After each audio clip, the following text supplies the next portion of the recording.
Welcome back to DXB today. It's been a wonderful show so far where we're talking about how to achieve the summer glow.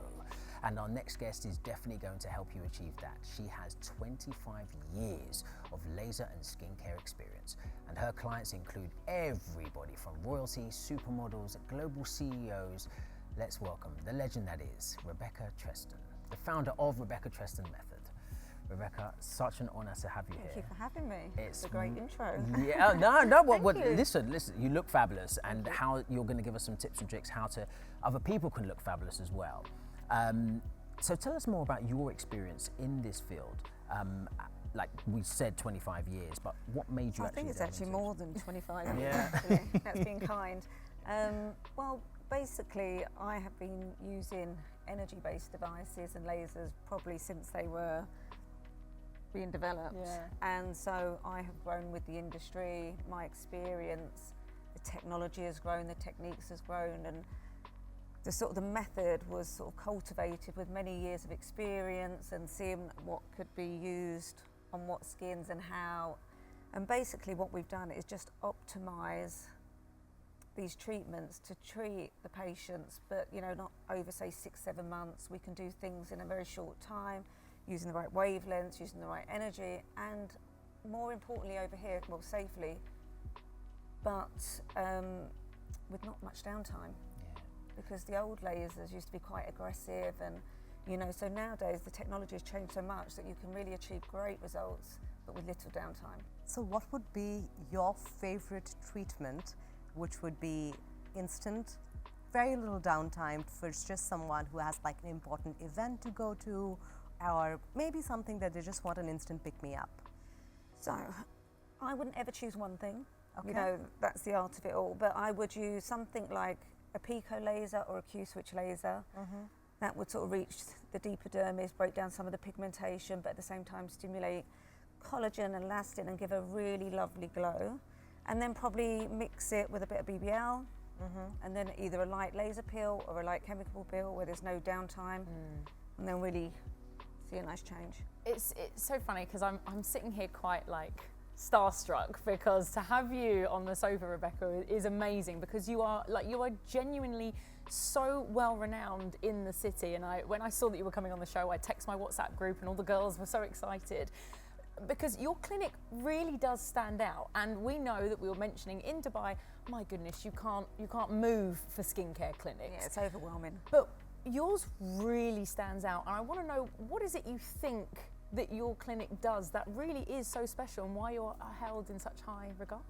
Well, I think it's just about how that I've sort of, again, cultivated these treatments over the years. I invest in good technology and have mastered the art of using these lasers and layering or stacking them so that we can get great results. Optimize people's results so they can really see a difference.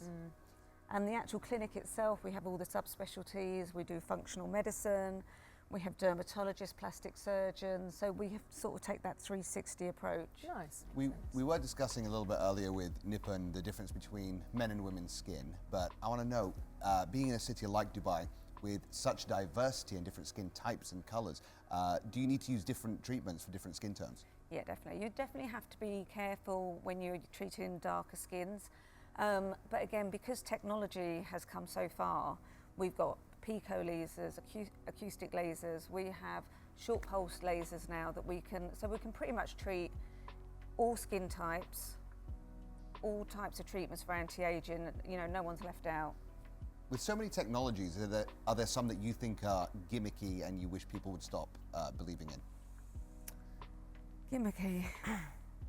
Not particularly gimmicky. I mean, anything that can improve the quality of a skin. So, like some people may just laugh at people using gouaches on their face, but they can help improve lymphatic drainage and stimulate oxygen to the skin. So, there's not so many gimmicks that I'm seeing, but then I don't have much time to look, to be honest, so I don't really know. What about the gummies?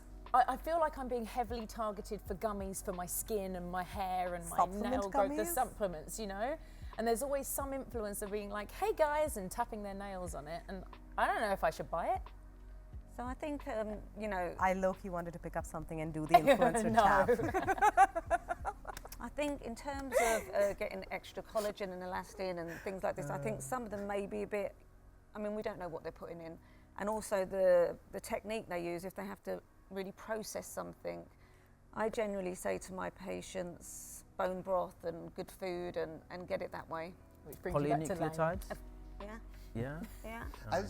As someone who has all these big high-tech lasers, what do you think of the home ones, like the ones I've got, the home treatments? Are they effective? So what one have you got? I don't know the brand, but it's an infrared laser. Yeah, no, they're good. So like, obviously they're not as powerful as what you'd have in a clinic, but they can definitely help. Like the LED lights and the infrared lasers can definitely penetrate the skin. They can definitely help with wound healing. They can definitely help with inflammation. So they can help, yeah. I know we're tight on time, Rebecca, although I'm same as Lane. I desperately don't want you to leave for personal reasons.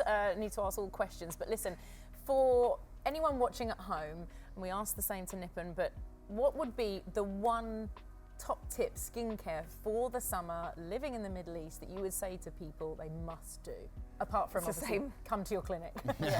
Yeah, that'd be after the summer. Yeah, but definitely sunblock. Sunblock is so important, the right amount, the reapplication, and actually as much sun avoidance as possible, you know, not being directly in the sun. Try and wear loose clothing if you're walking around, things like that. People say that to me all the time. They're like, you live in Dubai and you don't have a tan. I'm like, I don't sit in the sun, no way. Yeah. Is there such a thing as too much SPF? It depends who you listen to. Fair enough. You know, like, again, I would just use it on my face and neck, the parts that are exposed. I don't like to put too much on my body because, of course, these creams and some chemicals can get absorbed. Absolutely. Rebecca. Yeah, but Oh, speaking sorry, of that and absorption, I just want to put it on TV because I think this is a good time to clear this out. There was a study done in 2019 where 24 participants were applied sunscreen 4 times a day on 75% of their body to know that a few participants had seen some absorption. However, the one thing that you don't hear the clean beauty guys tell you ever is that even though it was absorbed, there is no negative impact. And for rest of us, even if we applied sunscreen on 10% of our body, we'd be lucky. So, you know, a lot of people are afraid that, oh, the chemical filters are getting absorbed. No, they're not. That's amazing. Because you're not applying enough sunscreen. You need to put it 4 times a day, 75% of in your body, be in a high pressure environment. If you're not doing that, nothing's getting absorbed, because remember, your skin is not a sponge. Your skin is a barrier. Our Creator created us with this beautiful skin, which is the largest organ of our body, as you said, right? To protect, to defend. So nothing's getting absorbed. Please wear your sunscreen. It is very important. So that was a wonderful commercial right there. And saying that, is there any specific brand that you would say? Do we have sponsors on the show? Well, let's go for it. I would definitely, so I would say 2 things. So there are chemical sunscreens and mineral sunscreens, right? In general, if there is a patient with some amount of pigmentation, etc., I would recommend mineral sunscreens because they're more reflective. But for the rest of us who are working in environments like these, I think chemical sunscreens are good. I would trust brands like La Roche-Posay, or, you know, things that have really, really been tested. I know Korean sunscreens are also fabulous. Yeah. You know, it really, just find the one you love and apply it. Rebecca, same question to you. Yeah, same goes. My favourite one though is Colour Science. Oh yes, that's It's so, so beautiful. good. You can use it. I mean, I use it as my evening makeup now. Yeah. It's just a really lovely sunblock that works and doubles as a makeup. Okay.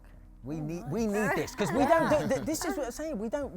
You heard us at the top of the show. We don't do this. Yeah. So this is so important for us to have you on, and it's a pleasure and an honour to have you on Thank as you well. for having us. Thank